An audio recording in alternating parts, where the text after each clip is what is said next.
जय माता की। दोस्तों, माता के पावन नवरात्र चालू हो चुके हैं।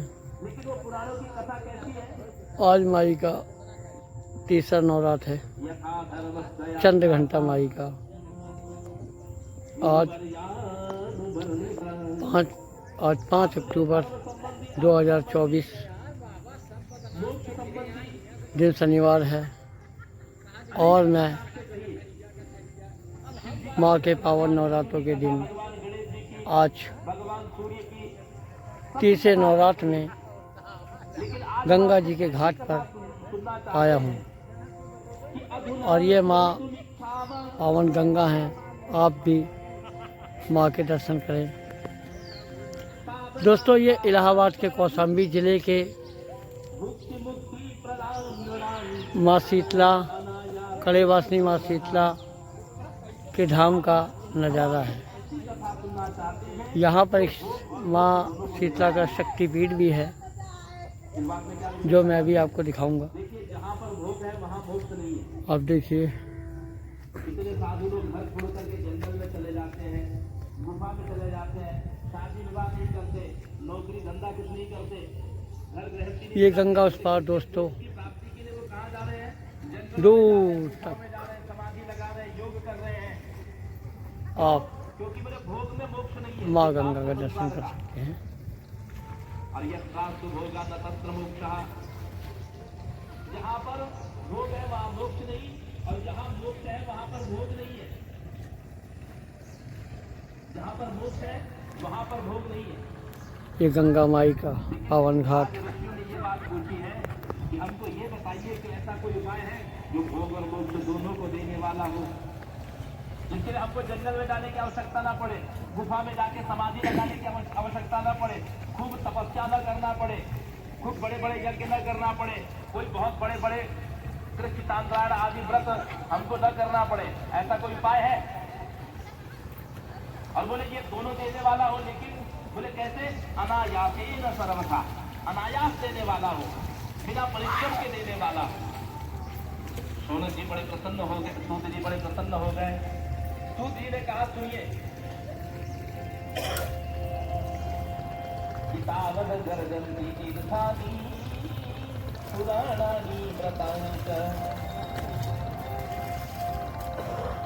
यावन्न श्रूयते सम्यक् देवी भागवती। देखिए, मोक्ष के 3 साधन हैं, भोग के भी साधन है। ये तीर्थों में आप जाते हैं, तीर्थों में जब गंगा स्नान के लिए आप जाते हैं, माघ महीने में जाते हैं, कार्तिक में स्नान करने के लिए जाते हैं, शिवरात्रि, अमावस्या, एकादशी आदि पर्वों में आप स्नान करते हैं, अक्षय तृतीया, वसंत पंचमी, मौनी अमावस्या। तो कोई तीर्थ में जाकर के बेटा बेटी मांग लेता है, कोई धन मांग लेता है, कोई आरोग्यता मांग लेता है, और कोई मोक्ष की भी कामना करता है कि मुझे कुछ नहीं चाहिए, बस सब कुछ मिल गया, अब मोक्ष मिले, हमारी गति से हमारा जीवन मिले। तो तीर्थों दूर से मिलती है। किसी लोग तीर्थों का सेवन करते हैं, काशी जाते हैं, पुष्कर जाते हैं, बद्रिकाश्रम जाते हैं, रामेश्वर जाते हैं, द्वारिकाधीश जाते हैं, नैमिष जाते हैं, प्रयाग में जाते हैं, वृंदावन जाते हैं। लोग कथाएं भी सुनते हैं, किसी को संतान पुत्र आदि न हो तो हरिवंश पुराण की कथा सुनता है, कोई अपने पितरों की गति के लिए भागवत सप्ताह रखवाता है।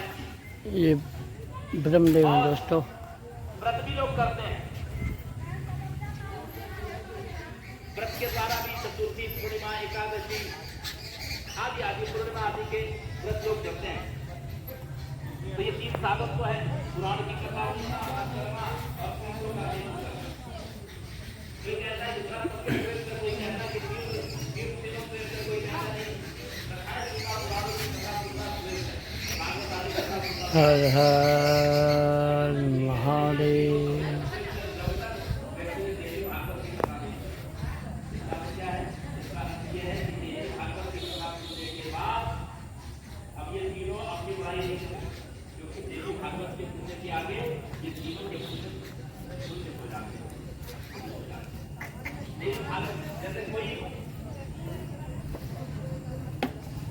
जैसे कोई बड़ा महाराजा आ जाए, तो छोटे छोटे जो राजा होते हैं गांव के, नगर के, पंचायत के छोटे छोटे राजा होते हैं, वो सब उसकी अगवानी में खड़े हो जाते हैं। फिर कोई अपने महल का, अपनी सवारी का, अपने मुकुट का, अपने आभूषण का कोई वर्णन नहीं करता, क्योंकि जानते हैं कि हमसे बड़ा महाराज है। उस प्रकार भागवत की कथा सुनने वाले के आगे ये तीर्थ आदि, ये स्नान आदि, ये व्रत आदि अपनी महिमा का ध्यान नहीं करते। कहते हैं तावत पाकाट विनलाम शेषदा दब्ध कंठका यावत न परशु प्राप्तो देवी भाभिदः। ये कलयुग का क्लेश रूपी वन, कलयुग में क्लेश बहुत है। ये क्लेश रूपी झाड़ियां, जैसे बहुत दिनों तक घर की सफाई न किया जाए, उसके चारों ओर झाड़ियां लग जाती है और वो घर में घुसने के लिए कष्ट देने लगती है, उसी प्रकार ये कलयुग रूपी क्लेश रूपी वन तब तक आपको कष्ट देगा जब तक भागवत की देवी भागवत की कथा आपने श्रवण नहीं कर ली।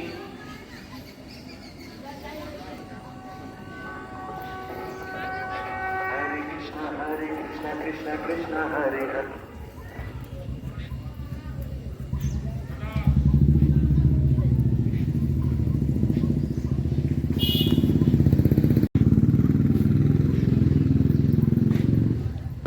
दोस्तों एक आश्रम है कलेश्वर घाट पर।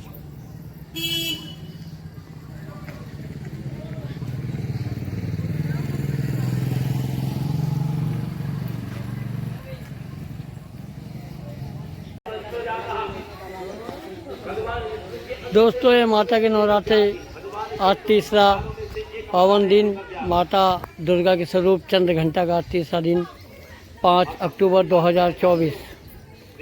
आप गंगा माई का स्नान भी कर सकते हैं ना, दर्शन कर सकते हैं। ओम गई नमः। बहुत ही शांति, बहुत ही सुकून। ये ब्रह्मदेव, आप इनके भी दर्शन करें। सब मनुष्य परमात्मा के बनाए हुए हैं, उस भगवती के सपुत्र हैं, तो क्या केवल ब्राह्मणों को ही मुक्त पर दूसरी जाति, दूसरे वर्ण के लोग, स्त्री आदि को क्या उनको गति पर अधिकार नहीं है? सबका अधिकार है, सबका अधिकार है। और जीव मात्र का परम लक्ष्य यही है और जीव मात्र का परम कर्तव्य भी यही है कि मुक्त को प्राप्त करें। लेकिन जब वेद का ज्ञान ब्राह्मणों के अलावा किसी को प्राप्त है, तो ये विचार करके वेद व्यास जी ने पुराणों की रचना की। देखिए बात तो समझिएगा, वेद स्त्री आदि के लिए या अन्य वर्णों के लिए मिला हुआ है, क्योंकि वेद की वाणी कठिन है, वो वेद का सही अर्थ समझ नहीं सकते। जैसे 5वीं कक्षा का बच्चा, 4वीं 5वीं कक्षा का बच्चा, उसको यदि आपने ग्रेजुएशन की या पोस्ट ग्रेजुएशन की आपने पुस्तकें दे दी, तो क्या उसके ज्ञान को वो सही समझ पाएगा? हम लोग सुन सके, सब लोग पढ़ सके। सज्जनों माताओं, हम लोग इतने भाग्यशाली हैं, सत्युग के मनुष्यों को पुराण की कथा सुनने नहीं मिली, सत्युग में पुराण नहीं। त्रेता और द्वापर युग के मनुष्यों को भी पुराण की कथा सुनने नहीं मिली। उनको यदि कहीं ज्ञान प्राप्त करना होता था तो उनको गुरु के आश्रम में जाकर के, गुरुकुल में जाकर के गुरु जी की सेवा करना पड़ता था, ऋषि मुनियों की। यहाँ तक कि भगवान राम और कृष्ण को भी यदि कथा सुनी कि कोई ज्ञान लेना था, उसको भी वशिष्ठ जी के आश्रम में श्री कृष्ण को गुरु के आश्रम में जाकर के। लेकिन कलयुग के मनुष्य कितने सौभाग्यशाली हैं कि उनको वही वेद एकदम सरल रूप से पुराणों के माध्यम से मिलता है। कलयुग के मनुष्यों के लिए वेद व्यास जी का बहुत बड़ा आशीर्वाद कहिए या वरदान है। अन्य युगों के लोगों को प्राप्त लिया, जो कलयुग के मनुष्यों को प्राप्त हो रहा है। लेकिन सज्जनों माताओं, कहते हैं ना, देखिए एक बार पार्वती जी ने शिव जी से कहा कि बाबा प्रभु, आप उस बेचारे उस व्यक्ति को देखिए, उस व्यक्ति को कितना गरीब, कितना निर्धन है, उसको आपको धन क्यों नहीं देते? तो शिव जी ने कहा कि हे शिव, ब्रह्मा ने उसके भाग्य में धन लिखा ही नहीं है, यदि मैं धन दूंगा भी तो उसको मिलेगा नहीं। फिर भी पार्वती जी ने हट किया, मुझे उस पर दया आ रही है, आप उसको धन दे दीजिए। उसके बाद शिव जी ने अनेक अवसर भेजे धन कमाने के लिए, लेकिन वो हर कोई भी व्यक्ति कोई प्रस्ताव लेके आता तो सब में कोई ना कोई कमी निकाल देता और वो अवसर को खोता चला जाता। एक दिन तो दया पर पार्वती जी ने कहा कि इसको प्रभु ऐसा करिए कि उद्योग